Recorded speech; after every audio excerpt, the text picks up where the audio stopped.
Hello and welcome to the Hemingway Jones live fountain pen show, to our little corner of the internet where we talk about fountain pens, inks, journals, and journaling, and just about anything and everything that will keep you inspired.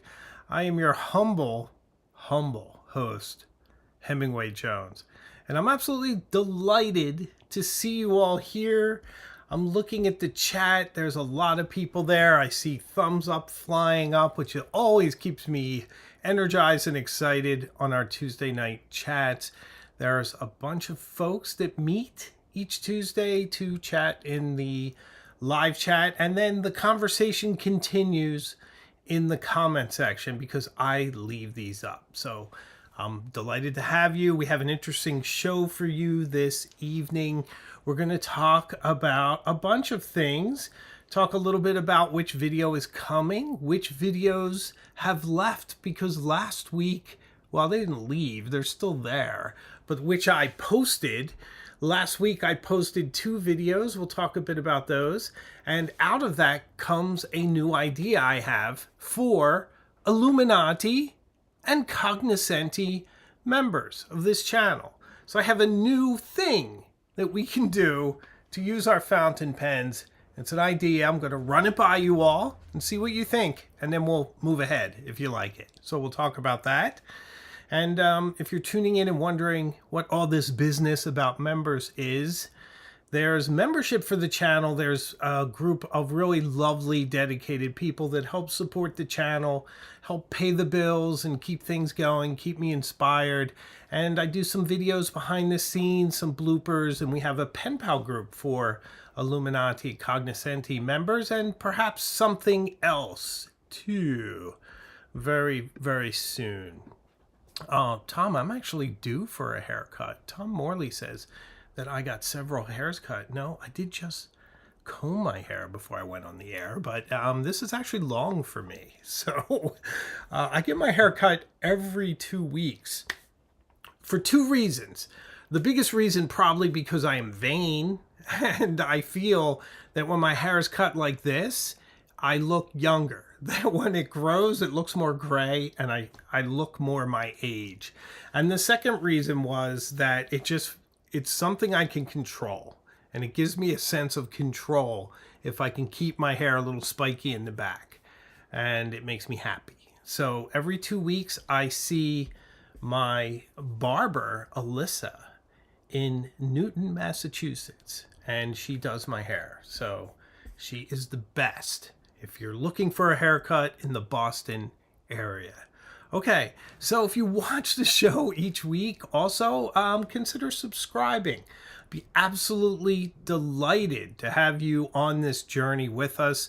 We go to some amazing places and will continue to do so. We'll talk about that too. Lots of really interesting things coming up on the channel this year. And then the main topic tonight is fountain pen hot takes. And what I did was I went in search of a bunch of really interesting and sort of, how do I characterize it? I'll say entertaining. Many of them are ironic because when you hear me read them, you'll say, oh, I get it. It's because that person doesn't know that you need to whatever. So it's hot takes on fountain pens that we know that tell you more about the person that made the comment, I think, than the pen. So very entertaining. I almost made it into a regular video. Perhaps I should have. I could have done visuals. But that's the topic, and that's where we are. So I think you're really going to get a kick out of it because I had a blast of putting them together. So it should be a lot of fun. Okay, so let's talk about some things. I like to show you which pens I am using, and this time I have a mission. So you may have noticed that over the past several weeks I was carrying the same 4 pens. Well, let me tell you what has changed. Absolutely nothing. I'm still carrying the same pens. And if you're just tuning in, I'll run down them quickly. It is the Waterman Edison, my beloved Edison, that is now freshly, well, recently inked and doing a splendid job. Now you have to be very careful with these. I always push the teeth of the zipper out of the way of this pen case. And then I slide my pens in, and I don't clip them on the outside because I don't trust that they're not grating together when I shut it. And that bothers me. So consider that. Consider this, as Michael Stipe would say. Consider this. One of my favorite songs, by the way. I play it on the mandolin. This is the Waterman Karen with black body and the Reflections of Paris really lovely cap, which will shortly be in Paris. I may take all my Watermans home. I haven't decided. The Schaefer Legacy, still one of the toughest, most interesting, kind of aggressive fountain pens I own. I've showed it before, but it's worth showing again. It has this elongated diamond nib. This pen was made in the US. It's one of the last Schaefers to be made in the US. Back when Schaefer was Schaefer, my friends. Without an inlaid nib, Schaefer is not Schaefer. And it's interesting. Let's take a moment to talk about Schaefer, in my humble opinion. And by the way, let me know what you think in the chat and in the comments. I personally think that if you have a thing and there's an idolized version, you can take away certain things from the thing and it still remains a thing.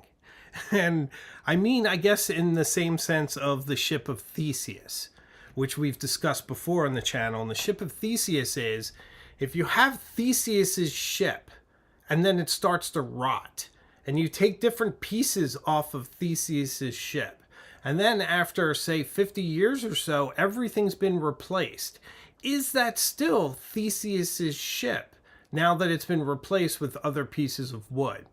Now let's take this thought experiment further. What if you were able to gather up all of those discarded pieces of wood and put them back together into the original Theseus's ship? Now, which one has a right of being Theseus' ship? So, Schaefer pens. You think snorkel fill? You think of the original nibs back in the day. Inlaid nibs, certainly for much of their history with the elongated diamond like this one has. Well, this is a cartridge converter. It's got a really nice converter in it, by the way. It's fairly heavy. I'm not sure. I always thought this was made out of glass. Yeah, it doesn't. I don't know. I have to test that. But it's a decent converter. Nice and heavy duty. Beautiful, beautiful nib. And that's what counts. So what's my point? You take away the snorkel fill, you take away, whatever, and all the other fills over the years for Schaefer. But you leave that diamond nib and it still feels like a Schaefer. There's still enough Schaefer DNA in it. You get rid of that and it's just a pen. And that's how it is now. So a very long-winded way of saying that if Schaefer wants to be Schaefer now, and they ask me, hey, Hemingway, what can we do to restore our shiny marquee, to make ourselves Schaefer again? I would say, bring back the inlaid nib. That's it. Well, it's not that easy because there were tooling and dies that they used that they don't own anymore and may not exist anymore. So it would all have to be re-engineered. But it'd be worthwhile. It would be worthwhile. George Hesser. Hi, George. I received my signed copy of Michael Fiedler's Working Journal. It's a wonderful book. George, that's awesome. I'm so glad you ordered it. And it sounds like you got it really fast. So cheers to Michael Fiedler, too, for getting it to you so quickly. He has wonderful handwriting. We'll talk about him in a minute. Congratulations on the book. Good job. Okay, so what has changed in my quorum of fountain pens? What has evolved? My Pilot Custom 823. I have been using this quite a bit. It was kind of my Edson that was taking the lead, but no, the Pilot Custom, or PC 823 as I am fond of calling it, is now in the lead. But why? Is there a method to my madness? Yes, there is some kind of method to my madness. I think that line, by the way, comes from Hamlet, method in madness. I'm not sure. Might be a corruption of it, but I'm pretty sure it comes from Hamlet. All right, can you make that out? I didn't have time to set up the second camera, but if you see what's going on there, there's not a lot of ink. And one thing about this pen is it's never been criticized for not having a lot of ink. And if you have a short ink attention span, as your humble host does, then you have to devote a lot of time to a pen to get it empty, unless you want to just flush it and waste ink, which I do not, because Eclat de Saphir has been very precious ink to me lately, because I noticed I was down to my last bottle. And the last bottle only had a little bit in there, and if you only have a little bit, you can't fill a vacuum fill, because it needs to be immersed to create a vacuum and get that exciting whoosh. So, all right, let me finish with this. So why am I writing with it so much? Well, there's a reason. I'm trying to empty it. I'm trying to run out the ink. And it's been empty now for I don't know how long, a couple days, many journaling sessions, many note-taking sessions. Ooh, it's very, very sapphire. Do you see that? Ooh, love that. But it just won't empty, guys. It will not empty. You can't kill this pen. I'm trying to get it to empty. But I am enjoying it. It reminds me of the episode in Seinfeld where Kramer and the guy who has, I think it's a postal van. No, I think it's Kramer and a guy, and they're test driving a car or something. And they just keep driving until they run out of gas, and they keep going, let's push it to the next gas station. And they go and go and go, and then they finally run out, and it's sort of anticlimactic.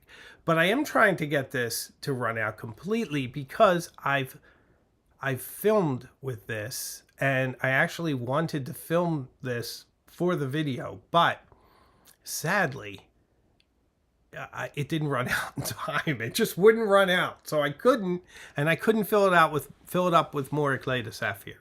So I'm keep writing with it because I want to put Enderilium's Cuttlefish Brown into this Amber PC823. I think that is a marvelous matchup. And I am waiting. But in the meantime, I did buy a 100 milliliter bottle of Eclat de Saphir. So I am back in business, baby. So I could easily fill it up with this if I wished, but I don't. But I could. So I'm really pleased to have that. And why is that bottle important? For a very, very big reason, which I showed you last week. You remember my inkwell? It still sits on my desk, my new desk. It's pretty. I always need to look at it, but it's empty, and it's been empty for a while. See? Empty. Well, it need not be empty for much longer, sweet inkwell, for I will fill you with Eclat de Saphir. So I wish I could show you. I have a very nice aesthetic display here of Eclat de Saphir and a few things. Marcus Aurelius, this very pretty wax seal. York is still here, and the other York is across from me. So I have all my friends here. Okay, so I have a video coming up on the Pilot Custom 823. I moved it up in rotation. I think it's coming up maybe next week, maybe the week after. I'll let you know as we get closer. It's epic.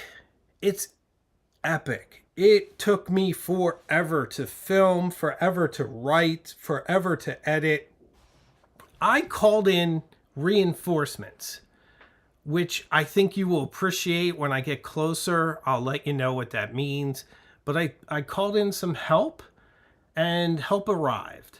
And I was also rebuffed, which I'll also tell you about. I reached out to someone, and they ignored me. So, and I love stories like that. So I'm going to tell you all about it next week. It's kind of interesting. So I think you'll appreciate it. Very good stuff. Okay, I'm trying to keep up on your comments too. I am shot out of a cannon this evening, which is good because I feel good. I have a new shirt, so I'm very happy. My new spring colors. Bought this in New York. We were in New York, and it was strange. I don't know if I mentioned this. Maybe I did. But we went to Adidas for my wife to buy her sneakers.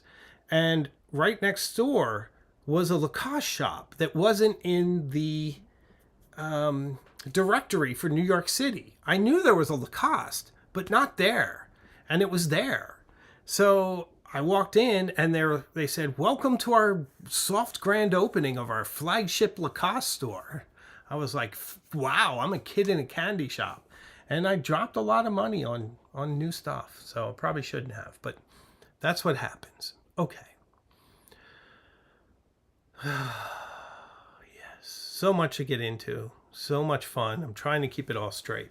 Okay, so many of you saw the Michael Fiedler video that I released last Thursday about how his secret nib choice literally changed his handwriting, transformed it to the better for forever, and how he developed his handwriting, how he developed his aesthetic.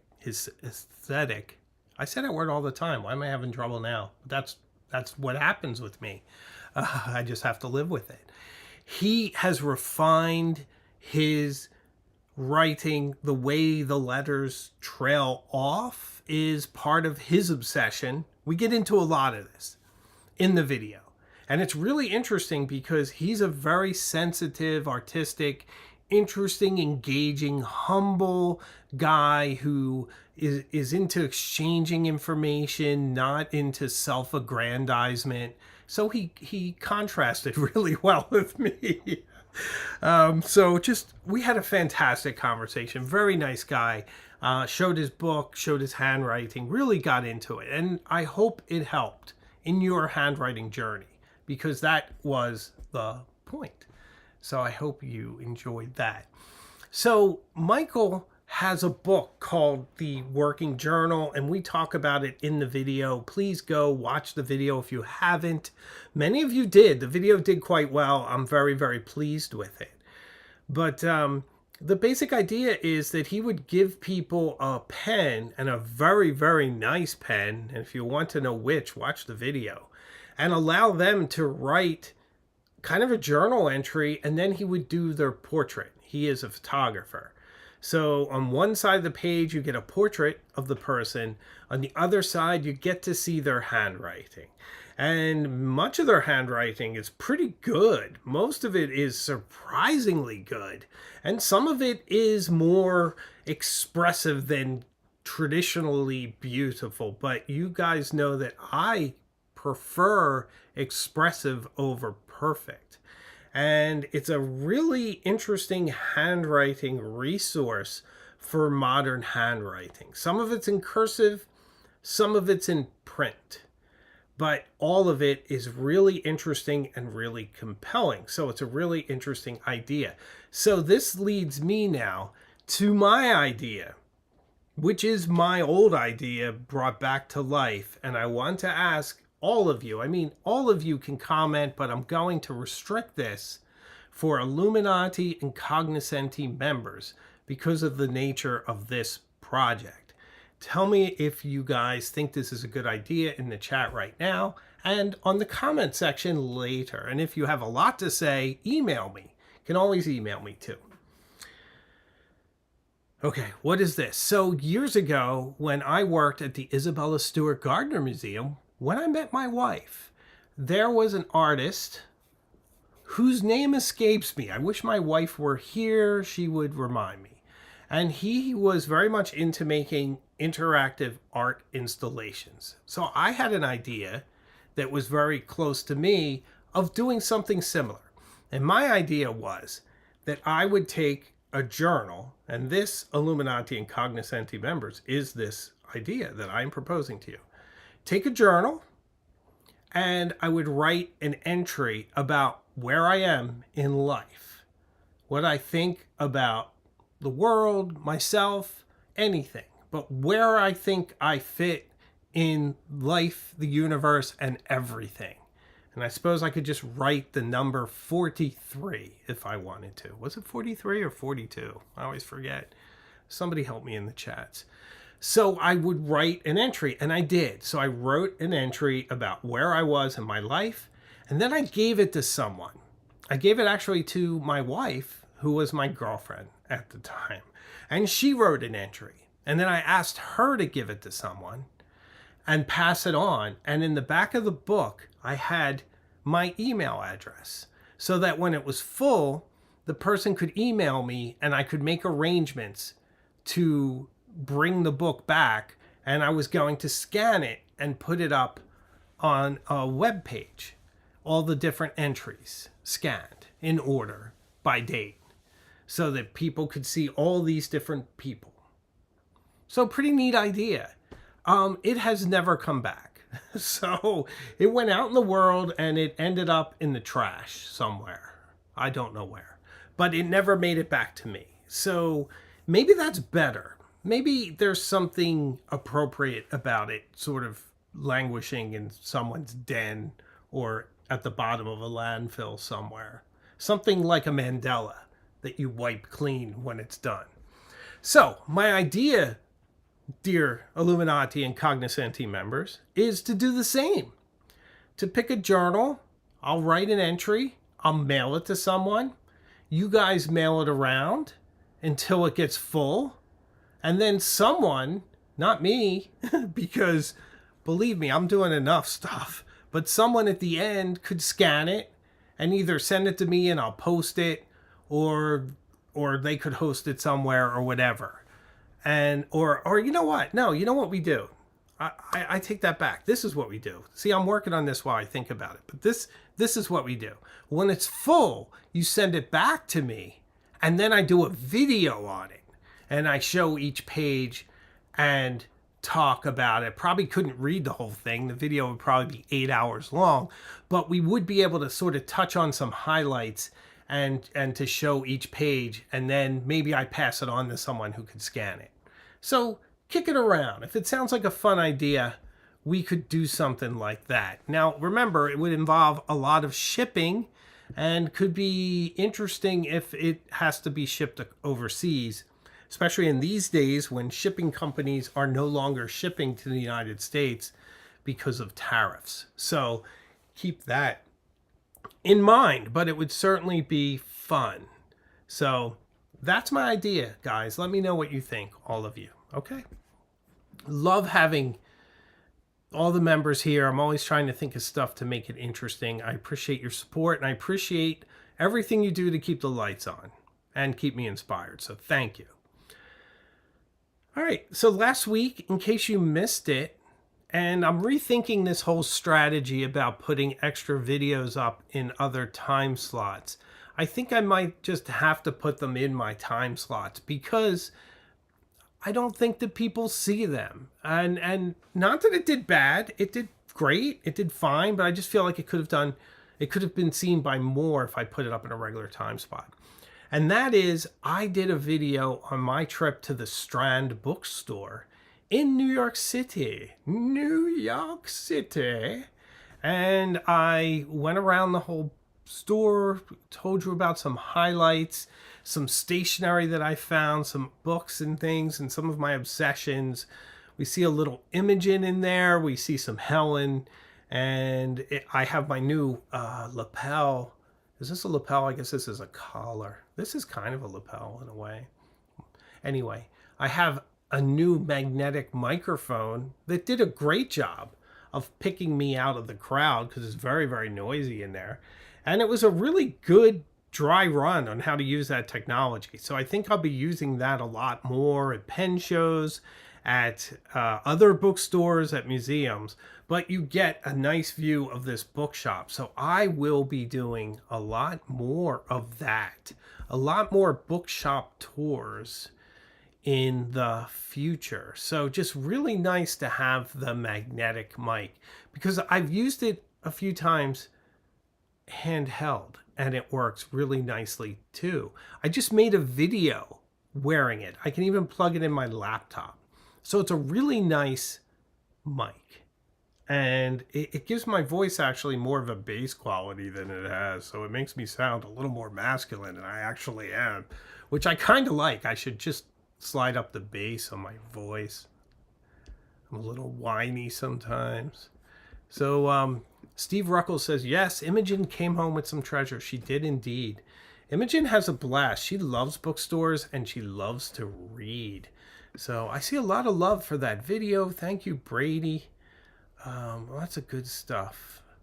So I appreciate that. Okay. So very good stuff there. You will be seeing more bookstore tours in the future. And anything else that's interesting. I'm not sure what. I think in a way this channel is show and tell. So maybe if I buy new clothes, it might be fun. If I went into like J Press, where I buy my clothes. I only buy my clothes in very, very restricted places, a restricted amount of places. Lacoste, you see me wearing a lot of Lacoste, J Press, and Cordings, and I wear Levi's. And that's pretty much it. I used to wear Brooks Brothers, but their quality went down so far that I just don't anymore. Okay, so what is this video on Thursday all about? Well, it's a good one. You'll be surprised to think that I think it's a good one. It's on the Mont Blanc 149. And the question is the Mont Blanc 149 still relevant in 2025? Is it still a pen you should buy and consider? Or is it outdated, old-fashioned, passé? What do you think? So that's coming Thursday. And I'm very excited about that. And it's a really interesting, breezy, conversational, lovely B-roll sort of Mont Blanc video. And I love making videos on my Mont Blanc pens. And I'd also like to remind you, I'm still waiting for my Wes Anderson pen. I'm wondering if tariffs are complicating that. Now, the good news is that they're supposed to send it to the boutique and not to me. So if they were sending it to me, I would have to pay about another $1,000 in tariffs. So if they send it to the boutique, they'll pay it. I imagine that Mont Blanc's going to not send it to the United States as long as they possibly can to avoid tariffs. So, sticky situation, but I've been very disciplined. Since November, I've only bought one fountain pen. I bought the Crayon Reflections of Paris from Atlas Stationers. I also got a terracotta safari. It was a lovely gift from a viewer, which I really appreciated. And that's it for new pens for me. I'm trying to think if any brand sent me anything or anything. No, not really. I've been good. So there we have it. Ooh, Summer Pearls. Hi, Summer Pearls. Perfect timing. Just bought a used 149, and I'm in New York City considering buying a new one with a different sized nib. The answer always is yes. Yes, you can. Eric Linneman. Let me see. I'll put this up. Eric Linneman says, HJ, you need to call Trump like Tim Cook did and get pens, ink, and paper exempted. I know. How much sway do you think I would have? Probably not very. But I could try, Eric. How are you, my friend? Okay, there's something else I want to show you. So I went into Barnes & Noble with my daughter earlier in the winter. We went out to the Bancroft for lunch. My daughter is just a card. She's just funny. So I forget what the circumstances were, but I know Helen wasn't around. So I said to Imogen, honey, I'll take you to lunch. You can have anything you want. What do you want for lunch? I'll take you. So she says, anything? I'm like, anything. And I expect her to say Chick-fil-A or something. So what does she say? I want to go to Bancroft and get filet mignon. So, yeah, that's my kid. So I end up buying my 8-year-old a filet mignon, medium rare, and she had a blast. So we had a lovely lunch, her and me, and then we went over to Barnes & Noble, and then there was this copy of Milton's Paradise Lost, which I really liked, and I wanted to buy it, but I didn't. And it was one of those things where I said, well, I'll pick it up next time. And then it was sold out almost everywhere. So I ended up tracking it down online. And I've never read Paradise Lost, by the way. And I've always wanted to. This is a very interesting poem because pretty much everything that you think and I think about hell comes from Paradise Lost and Dante's Inferno. There's very little in the actual Bible about hell. All of our ideas come from these poems. So it's pretty interesting there, and it's just beautiful. I mean, look at this artwork. Now, I like that it's so large. It has fun decorated end papers. Now, this isn't precious or anything. I mean, it was most likely printed in China. But look at this. I mean, come on. It's beautiful. And it has these wood, copy that I can read with my glasses off. And it has woodblock style illustrations, which is really great. And by the way, I spent $16 more on it than I would have had I just bought it. It was $20 at Barnes & Noble, and I spent $36 for this, tracking it down online at a bookshop. There was no other copy. It was just this or nothing. Let me show you some others.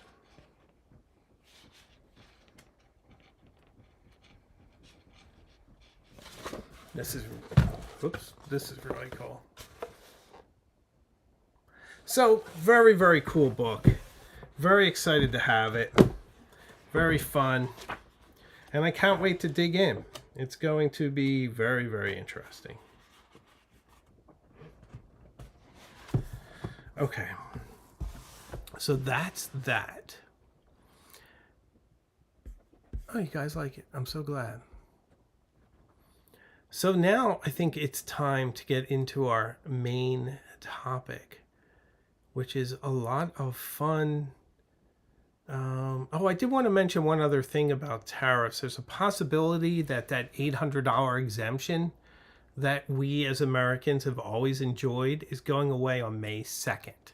So that's the plan right now, May 2nd. So if you buy anything overseas, you'll get a bill from customs and you'll have to pay it. So if that's like Shane or wherever it's from, you'll have to pay a bill May 2nd, unless they change it, which they may, because things change a lot. And I should also mention that my video, 5 fountain pens better than the Mont Blanc 149. Do you remember that video? 5 fountain pens better than the Mont Blanc 149. It passed 100,000 views, which for me is stupendous. And I'm absolutely delighted. Never had a video reach that level. It's hard even for fountain pen channels to get that kind of views. So I'm very, very pleased about that. A couple condescending comments when I posted that. Somebody's like, well, wait until you get 1 million like I do. And it's like, I don't think I'll ever get 1 million, but thanks for that. But I'm very happy with it. So there we have it. Okay, so now let's get into some fountain pen hot takes. Yay, yay, fountain pen hot takes. That's a hot take unto itself.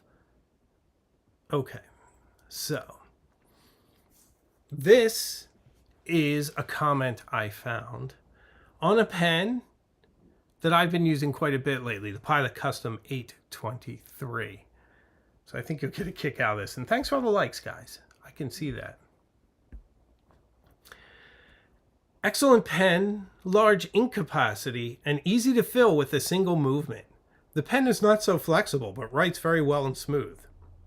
It doesn't have 5 stars because the pen ran out of ink. Possibly, it was one of those pens that has a problem. I'll buy it again, but I need to test it before shipping. So why would a Pilot Custom 823 run out of ink? You see what I mean? That's what's so interesting about this. They had a great time, and then it ran out of ink because no one told them that you have to pull out all the stops on that pen. You have to release the valve. So I thought it's really interesting and very much a hot take, because the poster here doesn't get the irony. They just don't know the way we don't know. Here's another one. The nib, this is also on the Pilot Custom 823. The nib is absolutely awesome. I've read and watched reviews that stated it was soft and smooth. Well, they are 100% correct. It's real smoothie. Ink flow is fantastic as well. Yeah, very true. But after writing for about half a page, the nib goes completely dry. The feed no longer draws any ink in. I figured maybe it was just factory gunk caught up in the feed. So I completely flushed the pen, and again, it wrote well for about a half a page, then dried up. That's a shame. I wish I could... 1-star review lever. I wish you could reach out to the Hemingway Jones Show, and I could point out exactly what happened. These things happen. Okay. Another one on the Pilot Custom 823. The Pilot Custom 823 draws all sorts of colorful reactions, including this one. It's impossible to fill it, even at half capacity. Well, they're not wrong.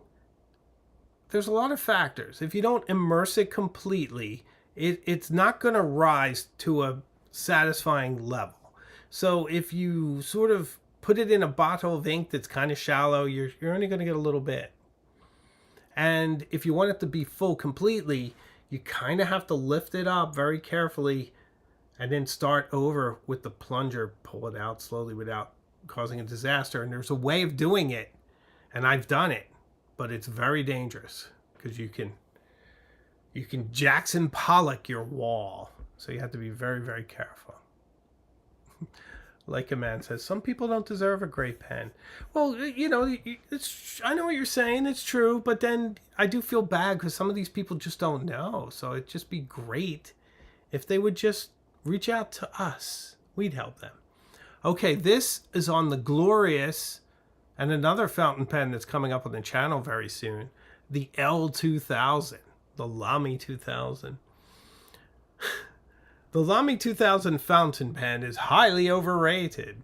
I don't like its balance nor flow of ink. I have many fountain pens, a Montblanc 145, a Parker 21, 180, and a Parker 75. I also have a Pelican and various Schaeffers. They are all better than the Lamy 2000. I still haven't mastered the right angle of the nib to get a proper ink flow. Yeah...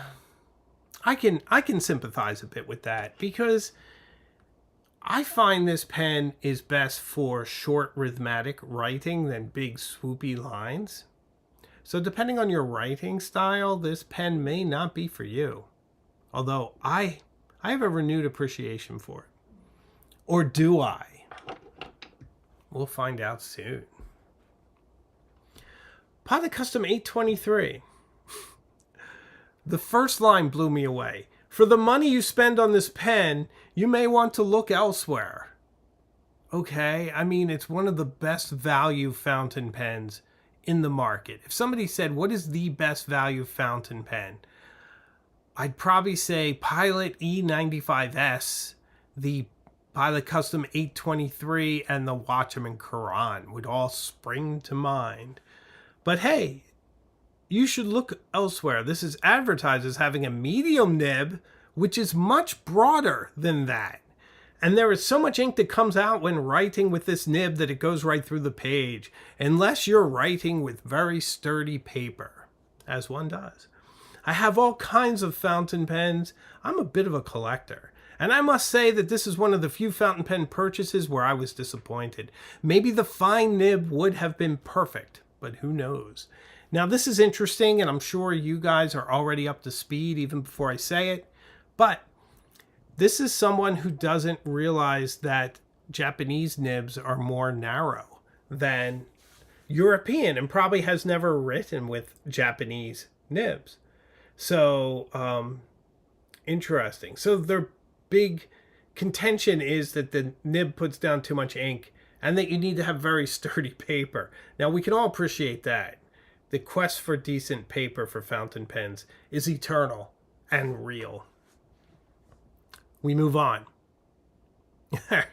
This one, I love this one. The Pilot E95S. Writes smooth, but feels like cheap dollar store plastic. Okay. Love it. It's a point of view. The Pilot E95S. The nib flexes. Oh no. Oh, this one. Oh, guys. Oh, okay. Brace yourselves. Everyone, strap in. Okay? Strap in. 1 star. The nib flexes and it broke while I was writing. The ink cartridges hardly last long at all, and the writing experience is clunky and unwieldy. Frustrating is the best word to describe it. This is not only the worst pen I've ever had, this is the worst product I've ever bought. I wonder how this weak piece of plastic can be priced at $100. I feel dumb for buying this. The nib flexes and it broke while I was writing. Listeners, viewers, how many of you have written with the Pilot E95S? Would you characterize it as a flex nib? This person was flexing to their heart's content, and then wondered why it broke. So there you have it. Sandra Harris says, oh no is right. Aren't these great? I love them. Lamy 2000. Writes like a medium, hand cramps, inconsistent ink flow, and scratchy nib characteristics, unless you hold it perfect, in capitals. Also has different characteristics on up the strokes. I'll give it a few days more, but I think this will be a return. There we have it. So, the Lamy 2000 is a bit of a touch pen. And if you like to write with your pen slightly twisted or on an angle, it may not be the pen for you. Kate, you're not wrong, my friend. Kate says E95 is not flex. Indeed. Okay, this is on my beloved Lamy Safari. How this pen gets high ratings is a mystery to me. First fountain pen for most people, I guess. Sure, it's refillable and writing feels high quality, but in the end, it feels like you're writing with Hold on, let me try this again. But in the end, it feels like you're writing with weak watercolor ink. The Lamy is inconsistent, and for the same price, I could have gotten. For the same price, I could have gotten. That's interesting. I don't think it's incorrect. It's just could have gotten. I suppose you can do that. I don't use gotten. I use God. But I don't think it's incorrect. At least 12 Pilot pens. So what's interesting about this one is that the writing, it's really, his criticism's really in the ink, not in the pen. But that's okay. Here's another one, the Safari. First the good. This is a beautiful pen. I chose the white one. And comfortable to hold. Second, the bad. It skips and unfortunately leaks. I've used fountain pens many times before and fully aware of how to use them and how a good one should feel. This one's just disappointing. Beautiful, but disappointing. I just like the way that was written. That's why I chose it. Kind of a hot take, though. Another one, the Safari. Okay. I love this. I love this so much. 2 stars. It's my first time getting an ink pen from Lamy, but the black ink turned out to be blue. Not going to return, but this may be some kind of mix-up. Yeah, the black ink turned out to be blue. 2 stars. That person really wanted black ink in a big way. One of the things that's interesting too here is calling it an ink pen. Getting an ink pen from Lamy. I haven't heard that since I was a kid. Philadelphia people would say, "Give me an ink pen." And they meant a ballpoint. But I haven't heard that in years. Kind of like it. Okay, here's another one. On the Waterman Quran. I love the design, but the writing leaves something to be desired. There's no flex or feedback in the nib. And the line is medium nib. Doesn't have much variation. Overall, it's just not a pen with much character compared to others in this price range, such as the Sailor 1911, Pelican M2XX, or even the similarly smooth but more interesting Lamy 2000. Also, the filling mechanism is just plain bad and creates a huge mess. The filling hole is too high up and there's a lot of leakage when filling from an ink bottle using the converter. It's just easier and cleaner to use cartridges for this pen. Okay, a couple of things. There's no flex or feedback in the nib.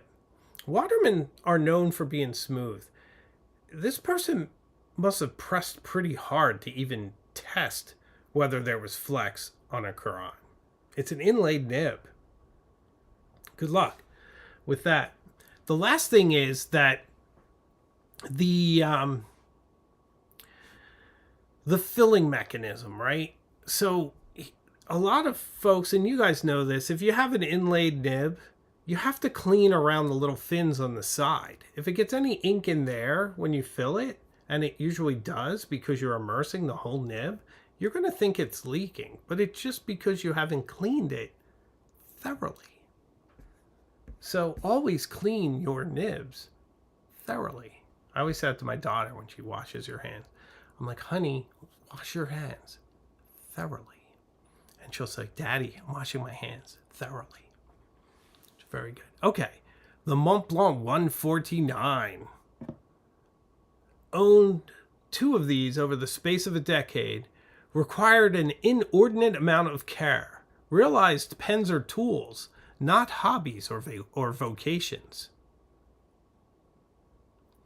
Leaked more than any fountain pen I'd ever used.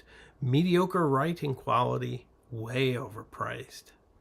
Great attention getter at meetings. That's why I bought 2. Young and trying to impress. One of the items that confirms the old adage, live and learn. A truly conspicuous waste of money. By the way, both purchased at a reputable local shop specialized in writing instruments and stationery. I don't know what happened there. I don't know why it would leak or whatever, but the motivation was interesting. I bought 2 because I was young and trying to impress people. So maybe that's what you get. You buy a pen for yourself, not to impress your friends. That's what you need to do. So, there we have it. I love the comments, guys. Blasphemy.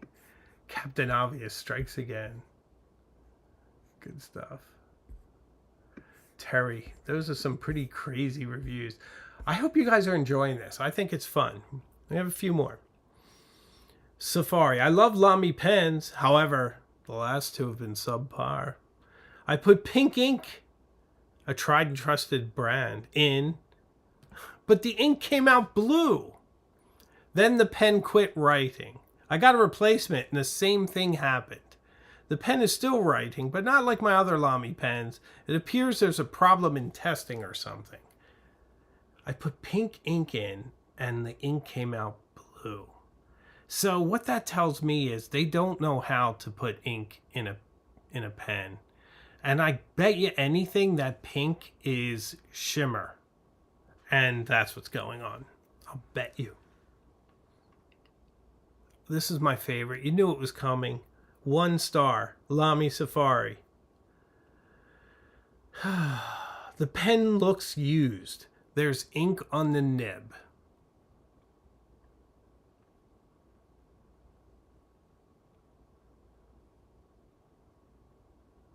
Okay. You have somebody want to tell them? Tell them? I don't know who this person is. Okay.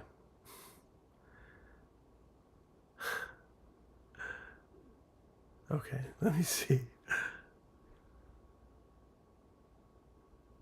Safari, flaws, too fat, cheap material. Reviews and photos are much better than the product. Mostly by newbies to fountain pen. Big slit means use my cartridge, else won't let you use the pen. I don't know what that means. 1 line alternative. Pilot penmanship. Perfect. This person's like the beat poet of bad reviews. So I don't know what's going on, but I love it. Love it. Okay, a few more, then I'll stop. I promise. Oh, guys, this one's painful. So painful. Pilot Falcon Flex. You know where this is going? I bought the pen approximately 2 months ago. Somehow the nib came off its foundation and bent up. I swear I don't know how this happened. I may have unknowingly screwed the top on carelessly. I think I know how it happened. I think I know. And it's not from you screwing the top on. Actually, there's more to this I didn't read. This is the problem with fountain pens. If the nib goes bad, which it inevitably does if you use it frequently, then you have to toss the pen and buy a new one. See what I mean? This is like the kid in Toy Story that played with his toys so aggressively that he destroyed them all. That's what's going on there. Pilot Falcon. The pen was advertised as soft fine, but when it arrived, the pen was a soft extra fine. Let me know what can be done to correct it. I double checked and checked again to make sure the pen I ordered was advertised as a soft fine. It was a soft fine in the advertisement, but in the order and the shipping info, I can't afford to keep buying $100 pens, and they are not what you say they are. Please help. I could help you. These pens are more narrow than what you're used to. Besides, you probably want an extra fine in a Falcon. I think mine is extra fine. You get more line variation that way, but you have to be gentle, just on the downstroke. Take it easy. Take it easy. Plus, the way you write, you're stressing me out just reading your comment. Pilot Falcon. Upon receiving, I started to write, but I was happy with the pen. All of a sudden, the pen stopped writing. Horrible ink flow, too much ink comes out, but then an empty stroke appears. I need to keep filling the cartridge just to keep it writing. Because you're over-flexing it. You're over-flexing. Stop. Please stop.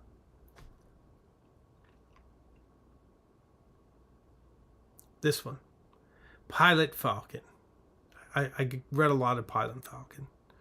Turned out to be a purchase that I regret very much. The pen's ink flow is horrendous, and it frequently railroads while you are trying to get it to flex. Yeah, it doesn't quite have a feed that's up to the flexing task. Those kind of pens are gentle flexors. You can't go all in. Never go full flex. Never go full flex. So, should we do the last one? Let's do one more. The pen did not come as advertised. The description explicitly said black ink, but the one I received had blue ink. That was the first indication that something was up. The pen itself is made of cheap plastic. I'm very disappointed for this overhyped pen. A lot of people are really, really married to their ink choices. That's all I can say. That's all I can say.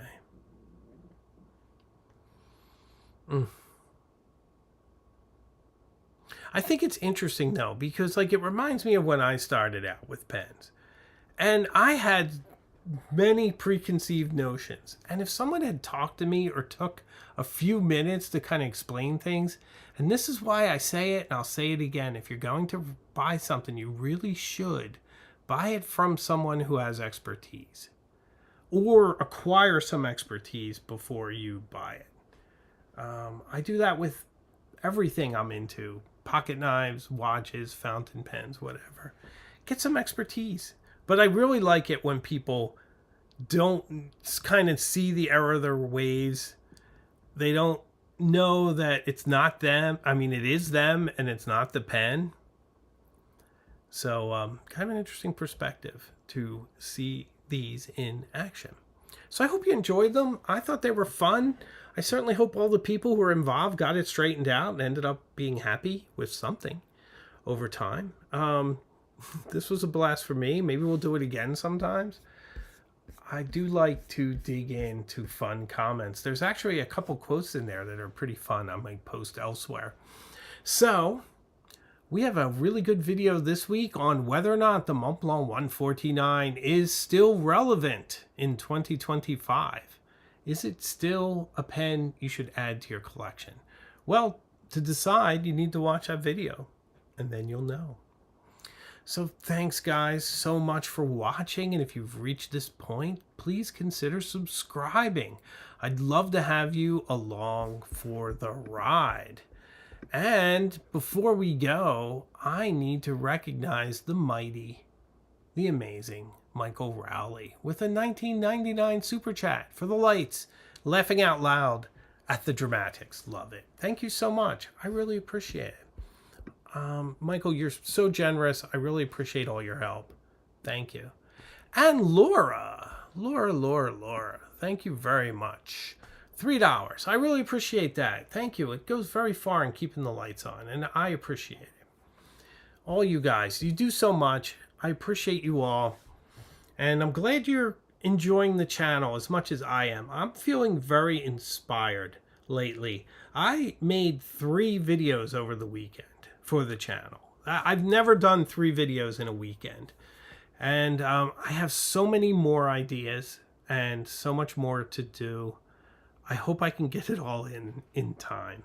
That's my only fear. So, thank you all for watching. If you've reached this point, please consider subscribing. Consider membership. Love to have you behind the scenes. We're doing a journal project, evidently. And we have the Pen Pal group for Illuminati and Cognoscenti Members, which is a lot of fun. Always love adding people to the Pen Pal group. Just had a few come in recently, so it'll be a lot of fun. So I make new videos all the time, and I have a live show, because here I am on Tuesday nights. So I could promise you we'll see each other again very, very soon, further up the road. So until then, take care, much love, and keep yourself safe. Thanks a lot.